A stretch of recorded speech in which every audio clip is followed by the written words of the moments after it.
আমরা জানি সবাই আল্লাহ তাআলা সাতবক আসমান এবং সাতবক জমিন সৃষ্টি করেছেন। আমরা যে জমিনে বিচরণ করি, যেই জমিনে আমরা বসবাস করি, এই জমিন শুধু একটা জমিন না, আল্লাহ তাআলা একটা জমিনের নিচে আরেকটা জমিন, আরেকটা জমিনের নিচে, এরকম 7টা জমিন আমাদের জমিনের নিচেও আছে। আবার প্রথম আসমানের উপরে 7টা আসমান আছে, সাতবক আসমান এবং সাতবক জমিন। আওয়াজ দিয়ে বলেন, কে সৃষ্টি করেছে? আল্লাহ। এই সাতবক জমিন এবং সাতবক আসমানের শেষ সীমা নাই। ঊর্ধ্ব জগতের আল্লাহর আরশে আজিমের ঊর্ধ্ব জগতের বর্ডার এলাকাটাকে বলা হয় সিদরাতুল মুনতাহা। ওই বর্ডার এলাকা থেকে ঊর্ধ্ব গমনে রসুল যখন উঠতে রইলেন, যাইতে যাইতে যাইতে যাইতে আল্লাহর রসুলকে যখন ফেরেশতাদের প্রথম মঞ্জিলের মধ্যে পৌঁছাইলেন, ফেরেশতাদের প্রথম মঞ্জিলে যাওয়ার পর রসুল করিম সাল্লাল্লাহু আলাইহি সাল্লাম বলেন, আমি প্রথম মঞ্জিলে যাওয়ার পর দেখলাম আল্লাহ এমন সুন্দর মুরগির আকৃতিতে একজন ফেরেশতা বানাইছে। এই ফেরেশতাটাকে দেখতে কার মতো লাগে? মুরগির আকৃতিতে একটা ফেরেশতা আল্লাহ তাআলা বানাইছে। আল্লাহর রসুল বলেন, ওই মুরগির আকৃতির সেম একটা মুরগির মতো দেখতে এরকম একজন ফেরেশতাদের প্রথম মঞ্জিলের মধ্যে আল্লাহ সৃষ্টি করে রাখছেন। ওই ফেরেশতার পাগুলোকে আল্লাহ ইয়াকুত দ্বারা সৃষ্টি করেছেন, ঠোঁটটাকে আল্লাহ তাআলা সবুজ জবরদস্ত পাথর দ্বারা সৃষ্টি করছেন। ওই মুরগির আকৃতির ফেরেশতার পাকগুলোকে আল্লাহ দবদবে সাদা বানিয়ে সৃষ্টি করছেন। এত বড় ছিল, এত বড় ছিল। আল্লাহর রসুল বলেন, আমার মনে হচ্ছিল মুরগি ডিম পারলে যেরকম ডিমগুলোকে বাচ্চা ফোটানোর জন্য হাতার নিচে চাপায়া নিয়ে বৈশা থাকে, আল্লাহু আকবার, ফেরেশতাদের প্রথম মঞ্জিলের যেই ফেরেশতা আল্লাহ বানাইছেন মুরগির আকৃতি দিয়া, আমার মনে হচ্ছিল সাতবক আসমান এবং সাতবক জমিন যেন ওই মুরগির আকৃতি ফেরেশতার ডানার নিচে ঢেকে রাখছে, এরকম বড় ফেরেশতা। কত বড় ফেরেশতা হইলে সাতবক আসমান এবং সাতবক জমিন তার পাখার নিচে ঢাকা থাকতে পারে। আল্লাহর রসুল বলেন, রাত্রের যখন 1/3 সময় যখন চলে যায়, তাহাজ্জুদের নামাজের সময় যখন হয়, শেষ রাত্র যখন হয়, আল্লাহকে নীরবে ডাকার সময় যখন হয়, তখন ওই ফেরেশতাদের প্রথম মঞ্জিলে থাকা মুরগির আকৃতির ফেরেশতাটা এই গভীর রজনীতে এই প্রথম মঞ্জিলে থাইকা তার পাখাগুলোকে নাড়ায়া নাড়ায়া আল্লাহর জিকির শুরু করে, আল্লাহর তাসবিহ শুরু করে। আর সেই আওয়াজগুলো পৃথিবীর যত মুরগ আছে এগুলো শুনতে পাই। এই জন্যই আমাদের দেশে শেষ রাত্রে দেখবেন মুরগিগুলো জোরে জোরে আওয়াজ করে।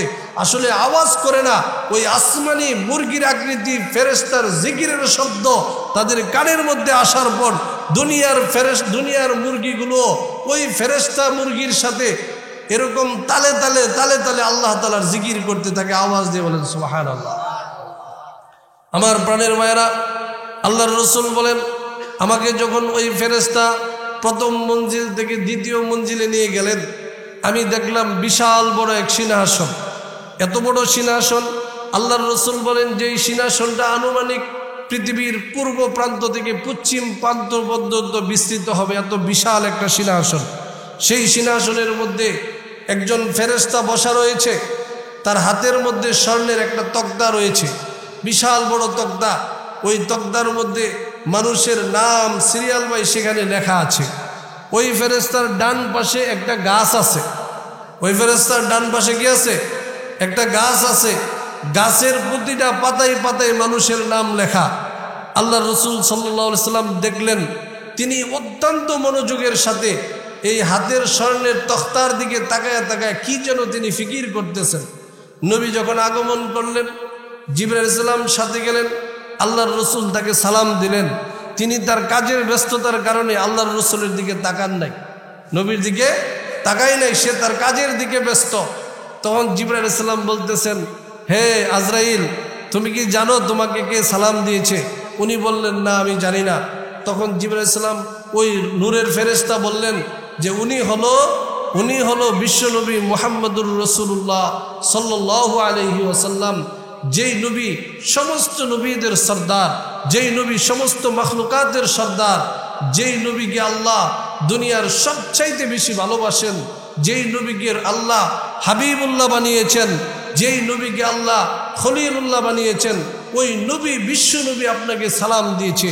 এই কথা শোনার সাথে সাথে আজরাইল এখন নৈরা ছড়া বসছে। অনেক সময় না চিনলে কিন্তু বোঝা যায় না। আপনার বাড়িতে বা আপনার অফিসে আপনার সামনে কোনো সময় দামি একজন ব্যক্তি আসছে, আপনি জানেন না, চিনেন না, আপনি গুরুত্ব দেন না, একটু পরে কেউ পরিচয় করে দিলে আপনি দৌড়াদৌড়ি শুরু করেন। এখন আজরাইল সালাম গুরুত্ব দিয়া নবীজির দিকে মনোযোগী হইলেন, নবীকে দোয়া দিলেন। আল্লাহর রসুল বললেন, হে আজরাইল, আপনার হাতের মধ্যে এটা কি? আর পাশে যে গাছটা দেখা যায় এটা কিসের গাছ?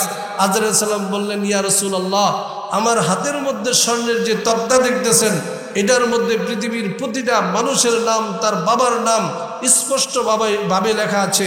আমার পাশে যে বড় গাছ দেখতেছেন, এই বৃক্ষের প্রতিটা পাতায় পাতায় প্রতিটা মানুষের নাম, তার বাবার নাম লেখা আছে। আমার আল্লাহ তাআলা আমাকে সৃষ্টি করছেন মানুষের রূহ কবজ করার জন্য। নবীজি বললেন, আপনি এখানে বসে সারা পৃথিবীর মানুষ এবং অন্যান্য প্রাণীর রূহ কিভাবে আপনি কবজ করেন? আজরাইল সালাম বললেন, ইয়া রাসূলুল্লাহ, দুনিয়াতে যখন কোনো মানুষের হায়াত যখন শেষের দিকে চলে আসে, হায়াত যখন কমতে থাকে, 60 বছর, 70 বছর, 80 বছর, 90 বছর হয়ে গেছে, এরকম পরিস্থিতি যখন হয়, আমার ডান পাশের বৃক্ষের যেই পাতাটার মধ্যে তার নাম লেখা আছে, ওই পাতাটা আস্তে আস্তে আস্তে আস্তে হলুদ হইতে থাকে। সবুজ পাতার মধ্যে যেই পাতাটা হঠাৎ হলুদ হয়ে যায়, এটা দূর থেকে দেখলেই বোঝা যায় এই পাতাটা হলুদ হয়ে গেছে।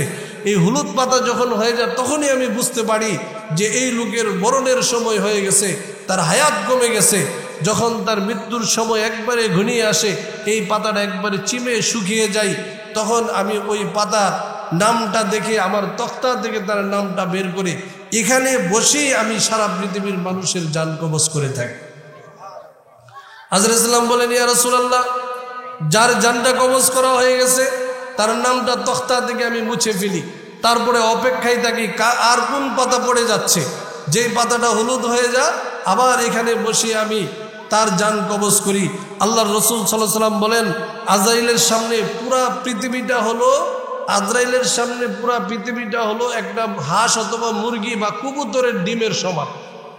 পুরা আমাদের সামনে যেরকম একটা ছোট্ট একটা ডিম আইনা দিলে যেরকম আমাদের সামনে ডিমটার চতুর্দিক আমরা দেখতে পাচ্ছি, চতুর্দিক আমরা তাকানোর পরে সেটা বুঝতে পারছি।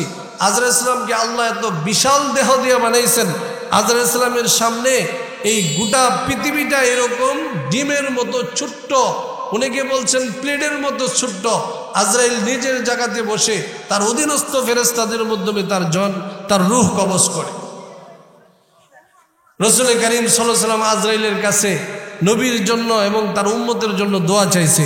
আল্লাহ রাসূল সাল্লাল্লাহু আলাইহি ওয়াসাল্লাম এর আবেদনের প্রেক্ষিতে নবীর জন্য এবং আমাদের জন্য উম্মতি মুহাম্মদের জন্য আজরাইল আলাইহিস সালাম সেই মেরাজের রজনীতে দোয়া করেছে। একটু আওয়াজ দিয়ে বলেন সুবহানাল্লাহ। আমার প্রাণের ভাইরা, দ্বিতীয় মঞ্জিল থেকে যখন ওনাকে তৃতীয় মঞ্জিলে ওঠানো হলো, তৃতীয় মঞ্জিলে ওঠানোর পর রাসূল করিম সাল্লাল্লাহু আলাইহি ওয়াসাল্লাম বলেন, আমি রূহ নামক একজন ফেরেশতা দেখেছি। বলেন তো, আওয়াজ দিয়ে বলেন তো, ফেরেশতার নামটা কি? সবাই বলেন, এই ফেরেশতার নাম কি? রূহ নামক একজন ফেরেশতা আমি তৃতীয় মঞ্জিলের মধ্যে দেখতে পেলাম। ওই ফেরেশতা আল্লাহ এমন এক আজীব ফেরেশতা ওই রূহ ফেরেশতাকে বানাইছে। নবী যখন এক একটা জায়গা থেকে আরেকটা জায়গাতে যাচ্ছে, এক একটা নিদর্শন যখন দেখছে, আল্লাহর রাসূল প্রতিনিয়তই অবাক হচ্ছেন, আশ্চর্য হচ্ছেন। আল্লাহ তাআলার কুদরতি ক্ষমতা, আল্লাহ পাকের যে কি কারিশমা, আল্লাহ পাকের যে কি শক্তি, আল্লাহ যে কত রঙে কত ঢঙ্গে যে মাখলুক সৃষ্টি করতে পারে। তৃতীয় মঞ্জিলে যাওয়ার পর রূহ নামক ফেরেশতার বর্ণনা শুনলে আপনারা তাজ্জুব হয়ে যাবেন। আল্লাহর রাসূল বলেন, রূহ নামক একজন ফেরেশতাকে দেখলাম, যেই ফেরেশতার বডির মধ্যে 1 লক্ষ চেহারা রয়েছে। সুবহানাল্লাহ বলবেন না? আমাদের চেহারা কয়টা দেহের মধ্যে? আওয়াজ দিয়ে বলেন, কয়টা? একটা চেহারা। আর ওই রূহ নামক ফেরেশতার দেহের মধ্যে আল্লাহ 1 লক্ষ চেহারা দান করছে। এরকম একটা দুইটা এরকম 1 লক্ষ চেহারা ওনার। প্রতিটা চেহারার ভিতরে আল্লাহ তাআলা প্রথমত হইল 1 লক্ষ চেহারা তার, দ্বিতীয় নম্বর হলো 1 লক্ষ চেহারার, প্রতিটা চেহারার ভিতরে আল্লাহ 1 লক্ষ জবান দান করছেন, মুখ দান করছেন। প্রতিটা চেহারাতে কয় লক্ষ মুখ? 1 লক্ষ মুখ। আবার প্রতিটা মুখের ভিতরে আল্লাহ তাআলা 1 লক্ষ করে জিহ্বা সৃষ্টি করে দিয়েছেন ওই রূহ ফেরেশতাকে। ওই রূহ ফেরেশতার 1 লক্ষ জিহ্বার, প্রতিটা জিহ্বার মধ্যে আল্লাহ 80,000 করে ভাষা শিক্ষা দিয়েছেন আল্লাহ তাআলা। কত হাজার ভাষা? 80,000 ভাষা। এই 80,000 ভাষা দিয়া 1 লক্ষ মুখ, 1 লক্ষ চেহারার মধ্যে 1 লক্ষ মুখ, 1 লক্ষ মুখের, প্রতিটা মুখের ভিতরে 1 লক্ষ জিহ্বা, প্রতিটা জিহ্বার ভিতরে 80,000 ভাষা আল্লাহ দান করছেন। এই রূহ নামক ফেরেশতা, এই ফেরেশতাদের 3য় নম্বর মঞ্জিলের মধ্যে থাইকা তার সমস্ত জিহ্বা, সমস্ত মুখ, সমস্ত ভাষা দিয়া একসঙ্গে আল্লাহ তাআলার তাসবিহ এবং আল্লাহর জিকির করতে থাকে। সুবহানাল্লাহ। আল্লাহর রাসূল বলেন, রূহ নামক ফেরেশতা একবার যখন তাসবিহ পাঠ করে, তাসবিহর প্রতিটা অক্ষরের বিনিময়ে আল্লাহ এক একটা ফেরেশতা সৃষ্টি করে দেন। সুবহানাল্লাহ বলল, সুবহানাল্লাহর মধ্যে যতটা শব্দ আছে, যতটা অক্ষর আছে, প্রতিটা অক্ষরের বিনিময়ে আল্লাহ সাথে সাথে ফেরেশতা সৃষ্টি করতেছেন। তার মুখ থেকে তাসবিহ বের হওয়ার সাথে সাথে ফেরেশতা সৃষ্টি হয়ে যাইতেছে। আওয়াজ দিয়ে বলেন সুবহানাল্লাহ। আমার প্রাণের ভাইরা, আল্লাহ কত কুদরত দিয়ে, কত হিকমত দিয়ে পৃথিবীকে সাজাইছেন। এই বিশ্ব ভূমণ্ডল যা আমাদের চোখে রয়েছে, আমরা গাছপালা, বৃক্ষলতা, খালবিল, নদ নদী, আসমান, চন্দ্র, সূর্য, নক্ষত্র, পাহাড়, পর্বত, এগুলো আমরা যা কিছু দেখতে পাচ্ছি, এগুলো আল্লাহর কুদরতের বিশাল সমুদ্র থেকে সামান্যতম কুদরত শুধুমাত্র। এর বাহিরে, আমাদের জানার বাহিরে আল্লাহ তাআলার যে কত বিশাল বিশাল জগৎ আল্লাহ তাআলা সৃষ্টি করে রাখছে। ভাই ও দোস্ত বুজুর্গ, সে আল্লাহ রব্বুল আলামিন যিনি এত বড় জবরদস্ত ফেরেশতা বানাইতে পারেন, যিনি আজরাইলের মতো ফেরেশতা বানাইতে পারেন, যিনি এত বড় বড় কুদরত দিয়ে এরকম ফেরেশতা সৃষ্টি করতে পারেন, আমার আল্লাহ, আমার সেই রব কত ক্ষমতার অধিকারী, আল্লাহর কুদরত কত বেশি, আল্লাহ তাআলা কত বড় দাতা, আল্লাহর কাছে কত বড় ধনভাণ্ডার রয়েছে। আল্লাহ তাআলা আমাকে আপনাকে দুনিয়াতে পাঠাইছেন মানুষের রূপ দিয়া। আমি আপনি যদি সেই রবের সঙ্গে সম্পর্ক করতে পারি, দুনিয়ার সুখ শান্তি, বুক বিলাসিতার পিছনে ছোটাছুটি না করে, এই দুনিয়ার চাকচক্যতার পিছনে যদি না ছুটে, আমরা যদি আল্লাহর বান্দা হিসাবে, আমার রবের বাধ্য বান্দা হিসাবে যদি আমাদেরকে প্রতিষ্ঠিত করি, আমাদেরকে গড়ে তুলতে পারি, মৃত্যুর পর রব্বে কারীম আমার জন্য, আপনার জন্য জান্নাতের মধ্যে কত সুন্দর সুন্দর নাজ ও নিয়ামতের ব্যবস্থা করে রেখেছেন। আওয়াজ দিয়ে বলেন সুবহানাল্লাহ। আমার প্রাণের ভাইরা, 3য় নম্বর মঞ্জিল থেকে যখন রসুলকে 4র্থ নম্বর মঞ্জিলে ওঠানো হয়েছে, আল্লাহ রসুল সাল্লাল্লাহু আলাইহি সাল্লাম হযরত মিকাইল আলাইহিস সালাতু ওয়াস সালামকে দেখতে পেয়েছে। হযরত মিকাইল আলাইহিস সালাম ফেরেশতাদের মধ্যে 4 জন ফেরেশতা হলো সবচাইতে বড়, সবচাইতে প্রসিদ্ধ। অধিকাংশ মানুষ যে ফেরেশতাগুলোর নাম জানে, 1 নম্বর হলো হযরত জিবরাইল আলাইহিস সালাতু ওয়াস সালাম, 2য় নম্বর হলো হযরত ইসরাফিল আলাইহিস সালাতু ওয়াস সালাম, 3য় নম্বর হলো হযরত মিকাইল আলাইহিস সালাতু ওয়াস সালাম, 4র্থ নম্বর হলো হযরত আজরাইল আলাইহিস সালাতু ওয়াস সালাম। জিবরাইল আলাইহিস সালাতু ওয়াস সালামের কাজ হলো আল্লাহর পক্ষ থেকে যত আসমানি কিতাব নবীদের উপর অবতীর্ণ করা হবে, আল্লাহর পক্ষ থেকে নবীদের কাছে যত সংবাদ পাঠানো হবে, জিবরাইলের কাজ হলো আল্লাহর কাছ থেকে সেই সংবাদগুলো শ্রবণ করে পরিপূর্ণ নিরাপত্তার সাথে, আমানতদারিতার সাথে নবীদের কাছে সেই কথাগুলোকে পৌঁছায় দেওয়া। আল্লাহর পক্ষ থেকে তাওরাত জমিনের মধ্যে অবতীর্ণ করা হয়েছে, ইনজিল কিতাব হযরত ঈসা আলাইহিস সালামকে দেওয়া হয়েছে, জাবুর কিতাব দাউদ আলাইহিস সালামকে দেওয়া হয়েছে, কোরআনুল কারীম মুহাম্মদুর রাসূলুল্লাহর উপরে দেওয়া হয়েছে। এই 4টা কিতাব ছাড়াও আরো অসংখ্য অগণিত ছোট ছোট কিতাব নাজিল করা হয়েছে, যেগুলোকে শরীয়তের পরিভাষায় সহিফা বলা হয়। এই সবগুলো জিবরাইল তার নিজের দায়িত্বে নবীদের কাছে পৌঁছায়। 2য় নম্বর হযরত আজরাইল, যে মানুষের জান কবজ করে। 3য় নম্বর হলো হযরত মিকাইল আলাইহিস সালাতু ওয়াস সালাম, যাকে নবীজি চতুর্থ নম্বর মঞ্জিলের মধ্যে দেখতে পাইলেন। এত বড় দেহের অধিকারী মিকাইল আলাইহিস সালাম, নবী বলেন উনার যে দেহের যে কাঠামোটা আছে, পৃথিবীর পূর্ব প্রান্ত থেকে যদি পশ্চিম প্রান্ত পর্যন্ত যদি খেয়াল করা হয়, তারপরেও মনে হবে পুরা পৃথিবীটা ওনার সামনে ছোট্ট একটা সামান্য একটা প্লেটের মতো, একটা ডিমের মতো ছোট্ট, এরকম বিশাল দেহ দিয়ে আল্লাহ হজরত মিকাইল আলাইহিস সালামকে বানাইছে। হজরত মিকাইল আলাইহিস সালামকে রাসূল জিজ্ঞেস করলেন, হে মিকাইল, তোমার কাজ কি, তুমি কিভাবে কাজ করো? হজরত মিকাইল বললেন, ইয়া রাসূলুল্লাহ, আমাকে আল্লাহ তাআলা সৃষ্টি করেছেন এরকম বড় দেহ দিয়া। আমার কাজ হলো পৃথিবীতে কোন নদীতে কি পরিমাণ পানি আছে, কোন সাগরের মধ্যে কত মন, কয়শো মন, কত হাজার মন পানি আছে, এটা আমি সম্পূর্ণভাবে পুঙ্খানুপুঙ্খানু বলতে পারবো। সুবহানাল্লাহ বলেন। বঙ্গোপসাগরের পানি যে ফেরেশতা মাপতে পারে, এই পানির ওজন কয় কেজি আছে, কত গ্রাম আছে, এটা বলতে পারে ওই ফেরেশতারা আমার মতো আপনার মতো এরকম ছোট না। কি বলেন ভাই, এরকম ছোট না? উনি বলেন, উনি নবীজিকে বলতেছেন কত মন, কত কেজি, কত ফুটা পানি আছে, এটার হিসাব আমার কাছে আছে। আসমানের মধ্যে কি পরিমাণ বৃষ্টির পানি আছে, এটার হিসাব আমার কাছে আছে। কোন বৃষ্টির ফোঁটাটা জমিনের কোন জায়গাতে পড়বে, এটাও আমি জানি। আসমানের বৃষ্টির ফোঁটাটা জমিনের মধ্যে যেই জায়গাতে পড়বে, ওই জায়গাতে পড়ার পর ওই জায়গার থেকে কি ধরনের ফসল উৎপাদন হবে, কোন ফল কোন ফসল উৎপাদন হবে, কি পরিমাণ হবে, এটাও আমি জানি। পৃথিবীর কোন মানুষকে, কোন প্রাণীকে কতটুকু রিজিক বরাদ্দ দেওয়া হয়েছে, এটাও আমি জানি। আল্লাহ এরকম কুদরতি ক্ষমতা দিয়ে আমাকে সৃষ্টি করছে।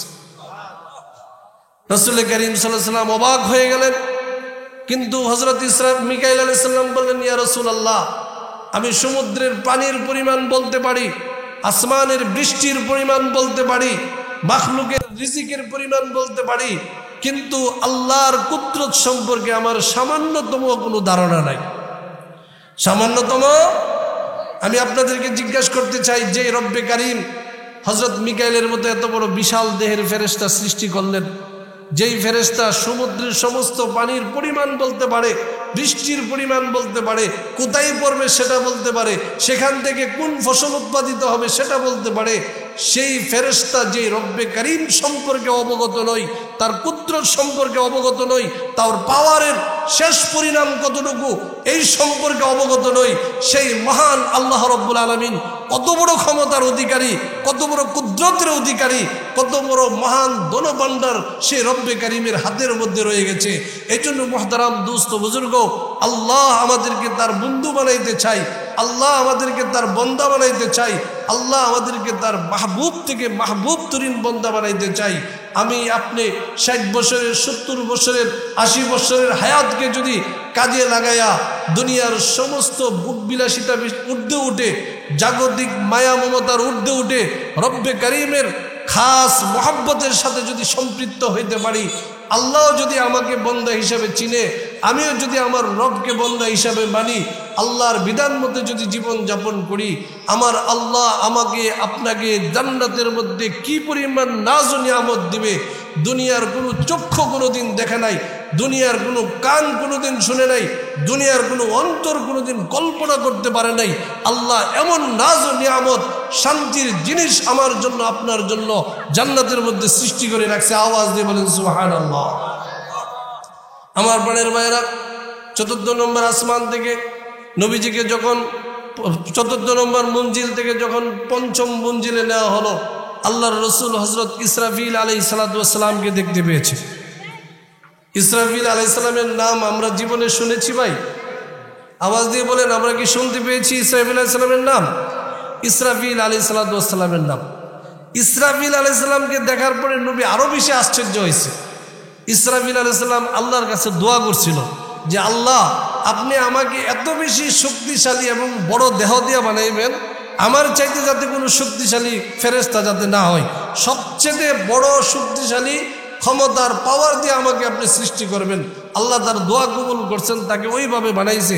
আল্লাহর রসুল বলেন, আমি তাকাইয়া দেখলাম আল্লাহ কুদরতিভাবে রসুলের চোখের ভিতরে, অন্তরের মধ্যে আল্লাহর রহমতের জ্যোতি বাড়াই দিছে। কি বাড়াই দিছে বলেন ভাই? জ্যোতি বাড়াই দিছে। আমি বলেছিলাম মক্কা থেকে নেওয়ার আগেই নবীর সিনাকে কুদরতি অবর্ষণ কইরা তার ভিতরে আল্লাহর কুদরতি কিছু জিনিস ঢুকাইছে। ওই পাওয়ারে রসুলের মধ্যে অলৌকিক অন্য ধরনের শক্তি অর্জিত হয়েছে। আল্লাহর রসুল বলেন ইসরাফিল আলাইহিস সালামকে আল্লাহ এত বড় করে বানাইছে। ইসরাফিল আলাইহিস সালামের পাগুলো 7 তবক জমিনের নিচ পর্যন্ত পৌঁছে গেছে এবং ইসরাফিল আলাইহিস সালামের মাথাটা আল্লাহর আরশে আজিমের সাথে লেগে গেছে। আর গোটা পৃথিবীটা ইসরাফিল আলাইহিস সালামের 2 বাহুর নিচে পড়ে আছে। এত বিশাল আকৃতি দিয়া আল্লাহ হযরত ইসরাফিল আলাইহিস সালামকে বানাইছে।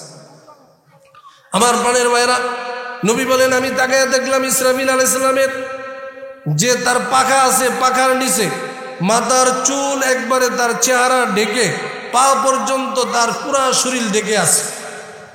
হযরত ইসরাফিল আলাইহিস সালাম কে আল্লাহর রসুল যখন জিজ্ঞাসা করলেন তোমার কাজ কি, ওনার হাতের মধ্যে একটা সিংহা নিয়ে দাঁড়িয়ে রয়েছে। আমরা মনে করি সিংহাটা মনে হয় 1 হাত লম্বা হবে, অনেকে মনে করি 2 হাত লম্বা হবে, বড় জোর 100 হাত লম্বা হবে। আল্লাহর রসুল বলেন ইসরাফিল আলাইহিস সালামের হাতে যে সিংহাটা আমি দেখেছি, ওই সিংহার মধ্যে দেখলাম পৃথিবীতে আদম আলাইহিস সালাম থেকে নিয়ে কিয়ামত পর্যন্ত যত মানুষ, যত জিন, যত প্রাণী পৃথিবীতে জন্মগ্রহণ করেছে, পৃথিবীতে জীবন নিয়ে আগমন করেছে, প্রতিটা মানুষের জন্য, প্রতিটা জিনের জন্য, প্রতিটা প্রাণীর জন্য ওই ইসরাফিল আলাইহিস সালামের সিংহের মধ্যে একটা করে ছিদ্র বরাদ্দ আছে। সুবহানাল্লাহটা পকেটে রেখে দেন। সুবহানাল্লাহ বললে ভাই সব আছে নাকি গুনাহ আছে? আওয়াজ দিয়ে বলেন না সুবহানাল্লাহ।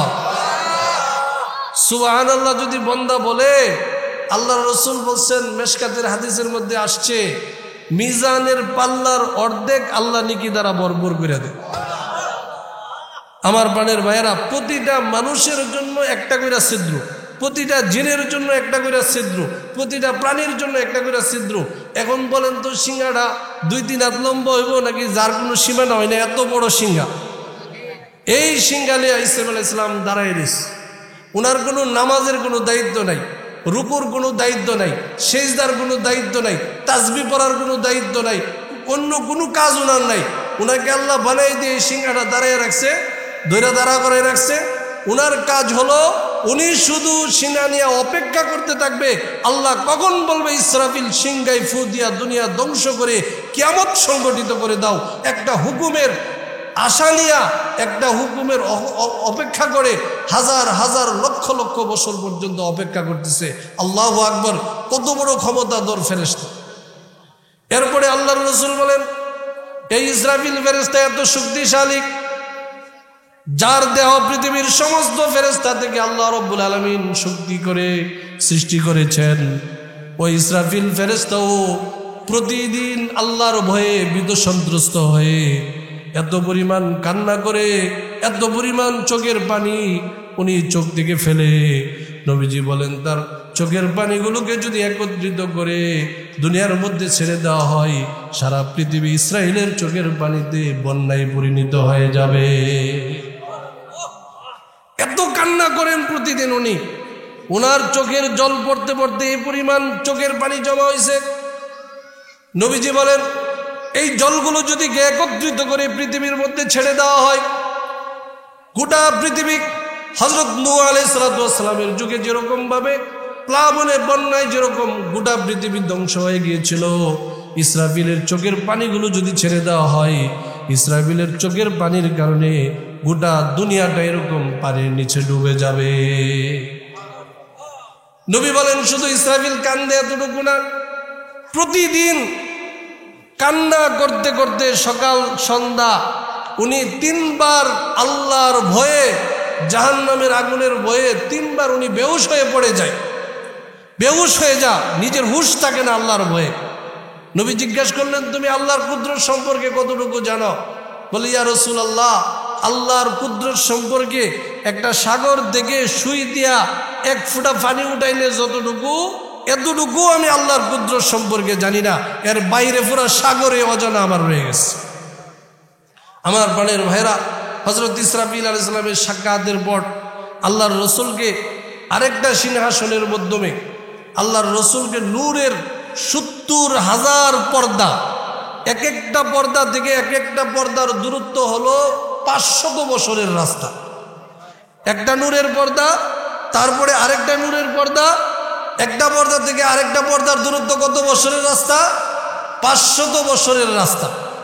এই সব রাস্তা অতিক্রম কইরা আল্লাহর রসুলকে কাবে কাউসাইন পর্যন্ত, আল্লাহর আরশে আজিম পর্যন্ত পৌঁছানো হলো। নবীজি বললেন, আমি হঠাৎ করে একদম নীরব নিস্তবতা উপলব্ধি করলাম। নবী বই পেয়ে গেছে। বই পাওয়ার পরে আল্লাহ রসুল হঠাৎ করে হযরত আবু বকর সিদ্দিকের গলার আওয়াজ পাইছে। পাওয়ার পরে শক্তি হয়েছে। আল্লাহ তাআলার কুদরতি আওয়াজ যখন পাইছে, আল্লাহর রসুল সেজদা করলেন। সেজদার মধ্যে আল্লাহর প্রশংসা করার পর আল্লাহর পক্ষ থেকে রসুলের উপরে ইলহাম হলো, রসুলের সাথে কথা বলতে শুরু করলো। আল্লাহ রসুলকে বলেন, হে রসুল, দুনিয়ার থেকে আগমন করছেন আপনার বন্ধুর সাথে সাক্ষাৎ করার জন্য, আপনি আমার জন্য কি নিয়ে আসছেন দুনিয়ার থেকে? তখন আল্লাহর রসুল সেজদারত অবস্থায় আল্লাহকে বললেন, আত-তাহিয়াতু লিল্লাহি ওয়াস-সালাওয়াতু ওয়াত-তাইয়্যিবাত। আয় আল্লাহ, আমার এবং আমার উম্মতের আধ্যাত্মিক, শারীরিক, মালি যত ধরনের ইবাদত হইতে পারে সমস্ত ইবাদত গাড্ডি বাইন্দা আমার বন্ধুর জন্য, আমার রবের জন্য আরশে আজিমে আমি নিয়ে আসছি।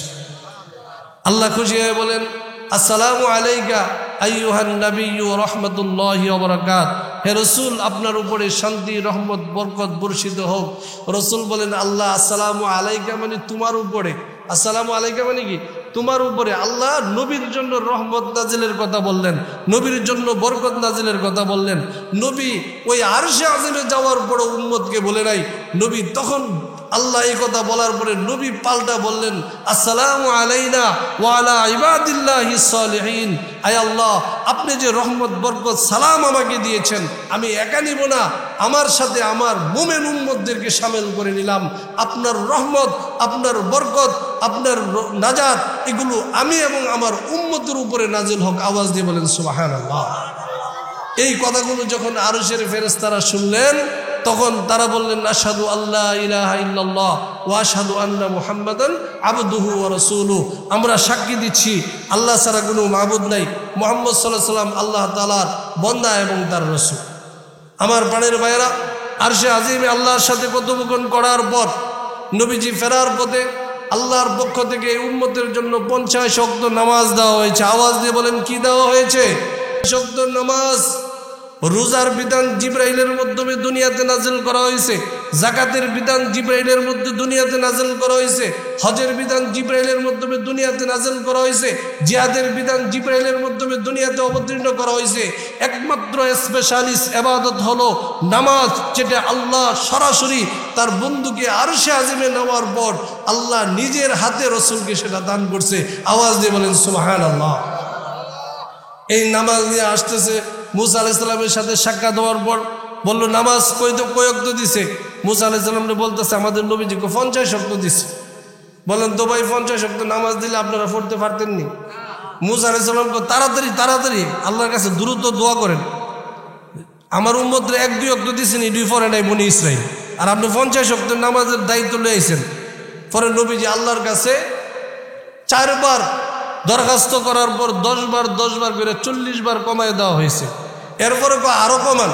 এরপরে আবার দরখাস্ত করার পরে 5 বার কমানো হয়েছে। এরপরে মুসা আলাইহিস সালাম আরো কমান। নবী কো না, আর কমাই দিতেন না, আমার লজ্জা লাগে আল্লাহর কাছে চাই।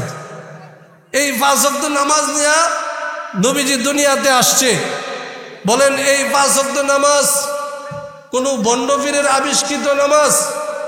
আওয়াজ দিয়ে বলেন, কোন হুজুররা কি 5 ওয়াক্ত নামাজ বানাইছে? কোন হুজুর, মুফতি, মুহাদ্দিসের বানানো নামাজ না, কোন বন্ড পীরের বানানো কোনো নামাজ না, কোন হকপন্থী পীরের বানানো কোনো নামাজ না। এই নামাজ মহান আল্লাহ আরশে আজিম থেকে আমার রসুলকে দান করছে। নবীজিকে ডাক দিয়ে বলেন, আল্লাহ, হে বন্ধু, আপনি আবেদন করছেন কমাইতে কমাইতে 50 থেকে 45 বাদ দালাইছে, আছে কয়টা? আর বলেন 5 ওয়াক্ত। ঠিক আছে, আপনার মহব্বতে কমাই দিলাম, 5 ওয়াক্ত দিলাম, কিন্তু আমি আল্লাহ সিদ্ধান্ত নিছি, আপনার উম্মত যদি দুনিয়ার জীবনে এই 5 ওয়াক্ত নামাজ যদি আপনার 5 ওয়াক্ত নামাজ যদি ঠিকমতো আদায় করে, তাহলে আমি আল্লাহ নেকি দেওয়ার ক্ষেত্রে 5 ওয়াক্তের বিনিময়ে 50 ওয়াক্ত নামাজের সওয়াব লিখে দেব। আমার প্রাণের ভাইয়েরা, নবী আবার ফিরে আসলেন, জান্নাত দেখলেন, জাহান্নামের আযাব দেখলেন। বাইতুল মুকাদ্দাসে আবার নবীকে আনা হলো। আল্লাহ সমস্ত নবীদেরকে একত্রিত করে দিলেন। 2 রাকাত নামাজ, জিবরাইল আলাইহিস সালাম আজান দিলেন, 2 রাকাত নামাজের ব্যবস্থা করছেন। সব নবী কাতারবন্দি হয়ে দাঁড়ায় রয়েছেন, নামাজের ইমামতি করবে কে? জিবরাইল আলাইহিস সালাম আমাদের নবীকে টান দিয়া ওই 2 রাকাত নামাজের ইমাম বানায়া প্রমাণ করে দিয়েছেন আল্লাহর নিকটে সমস্ত নবীর শ্রেষ্ঠ নবী হলো মুহাম্মদুর রাসূলুল্লাহ সাল্লাল্লাহু আলাইহি ওয়াসাল্লাম। মক্কাতে ফিরে আসলেন নবী, যখন এই মেরাজের ঘটনা যখন শুনাইছে, বলেন তো এটা কি বিশ্বাস করার মতো কথা? নবীজি বলল, রাত্রের কিছু অংশের ভিতরে আসমান জমিন জান্নাত জাহান্নাম আরশি আরশ কুরসি সব ঘুরা পড়ছে। আবু জাহেল সকালবেলা যে, এই মুহাম্মদ, প্রতিদ্বন্দ্ব নতুন নতুন কথা তুমি বলো, আজকে কোনো নতুন খবর আসেনি? নবীজি আছে খবর। কি খবর? আজকে রাত্রের ভিতরে আরশে আজিম সাত আসমান সব ঘুরে আবার দুনিয়াতে আফরছে, ফজরের নামাজের আগেই আফরছে। আজ এই আবু জাহেল আজকে যে সুযোগ পাইছি, এটা যদি ভালো করে মক্কাতে সরাইতে পারি, মুহাম্মদের যারা মানত এরাও বাদ দিয়ে দিব এখন থেকে। আবু বকর সিদ্দিক রাদিয়াল্লাহু তাআলা আনহুকে যে বললেন, আবু বকর সিদ্দিক রাদিয়াল্লাহু তাআলা আনহু বললেন, এই কথাটা বললো কে? মুহাম্মদ সাল্লাল্লাহু আলাইহি সাল্লাম বলছে। উনি সাথে সাথে বললেন, মুহাম্মদুর রাসূলুল্লাহ সাল্লাল্লাহু আলাইহি সাল্লাম যদি বলে থাকে বাইতুল মুকাদ্দাস গিয়েছে, সেখান থেকে 7 তবক আসমান জমিন লৌহ কলম জান্নাত জাহান্নাম আরশে আজিম ভ্রমণ করে এসেছে, আমার নবী বললে 1000 বার 100 বার 1,00,000 বার সত্য, এর মধ্যে আমার চুল পরিমাণ কোনো সন্দেহ নাই। আওয়াজ দিয়ে বলেন সুবহানাল্লাহ। নবী খুশি হয়ে হযরত আবু বকরকে সিদ্দিকের উপাধি লাগাই দিলেন। এরপরের থেকে আবু বকর হয়ে গেলেন আবু বকর সিদ্দিক। আমার প্রাণের ভাইরা, আমার বন্ধুরা, আমি আপনাদেরকে জিজ্ঞাসা করতে চাই, আমরা আল্লাহর রসুল আমাদের জন্য যে 5 ওয়াক্ত নামাজ নিয়ে আসছেন, আমরা মৃত্যু পর্যন্ত এই 5 ওয়াক্ত নামাজ সময় মতো মসজিদে জামাতের মধ্যে মা বোনেরা ঘরের ভিতরে আপনারা সবাই আদায় করতে রাজি আছেন ইনশাআল্লাহ?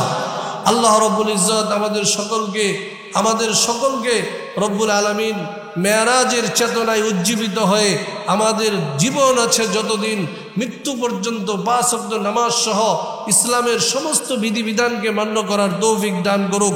সকল প্রকার শিরিক, বেদাত, কুফরি, রসুমাত, বেদাত এগুলোর থেকে আমাদেরকে বেঁচে থাকার তৌফিক দান করুক। কবর পূজা, মাজার পূজা, ব্যক্তি পূজা, পীরের পায়ে সেজদা দেওয়া, এই সমস্ত বন্ডামি থেকে আল্লাহ আমাদেরকে বাঁচার তৌফিক দান করুক। ওয়া আখিরি দাওয়ানা আনিল হামদুলিল্লাহি রাব্বিল আলামিন।